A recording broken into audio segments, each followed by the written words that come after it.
உறவுகளே, இன்றைக்கி திங்கட்கிழமை. இன்றைக்கி எனக்கு வேலை லீவு. அதனால் ஒரு ஆப்பிள், ஒரு கேரட்டு, ஒரு பீட்ரூட்டு, நாட்டு சக்கரை, பாதாம், முந்திரி, ஏலக்காய் எல்லாம் போட்டு இன்றைக்கி ஏபிசி ஒரு மால்ட்டு பண்ணலாம்னு கொஞ்சமாக ட்ரை பண்ணி பார்க்க போகிறேன். எப்படின்னு இதெல்லாம் திருவிட்டு இதெல்லாம் வறுத்து பொடி பண்ணி வச்சுட்டு உங்களுக்கு காட்டுறேன். பாதாம், முந்திரி பவுட்ரு பண்ணியாச்சு. ஏபிசைடு மால்ட்டு செய்கிறதுக்கு பீட்ரூட்டு, கேரட்டு, ஆப்பிள் 3ஐயும் திருவி வச்சாச்சு.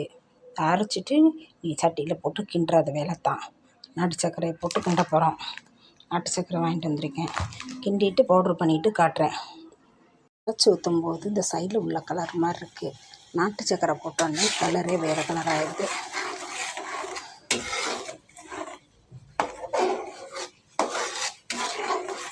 இதுக்கிட்ட 1/2 மணி நேரம் ஆகும். கிண்டிட்டு உங்களுக்கு கடைசியாக கரெக்டாக வரவோட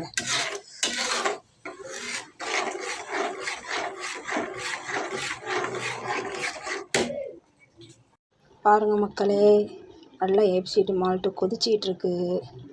ஆமாம், ரொம்ப தெறிக்குது. ஆனால் ரொம்ப கஷ்டம் அது செய்கிறது. செஞ்சு வச்சுக்கிட்டா நம்ம ஈஸியாக வீட்டில் சாப்பிட்டுக்கலாம் அதை. ஆனால் விலைன்னு நம்ம நினைக்கிறோம். ஆனால் அதை செய்கிற வேலை அதிகமான விலையாக இருக்குது. ஹாய் உறவுகளே, சூப்பராக ஏபிசி மால்ட்டு ரெடி ஆகிடுச்சி. இன்னும் கொஞ்சம் காயணும். காஞ்ச உடனே பவுட்ரு பண்ணிவிட்டு காட்டுறேன். ஆனால் வீடியோவில் பார்க்குற மாதிரி அந்த பக்குவம் நல்ல பாவு பக்குவமாக நல்லா ட்ரையாக ஆயிருந்தா பின்னாடி நம்ம செஞ்சால் தான் இது மாதிரி வருது.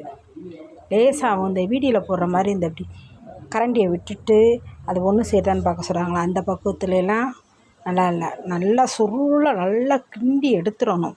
அப்புறம்தான் அது ட்ரை ஆனோன்னே இது மாதிரி வருது நமக்கு. என்னால் கிண்ட முடியல, கை வலிக்குது, அதனால் வச்சுட்டேன். பாருங்க, இது மாதிரி வருது. இது இன்னும் அந்த இது இருக்கு, ஈரத்தன்மை. இது காஞ்சால் தான் நம்ம பவுட்ரு பண்ண முடியும்.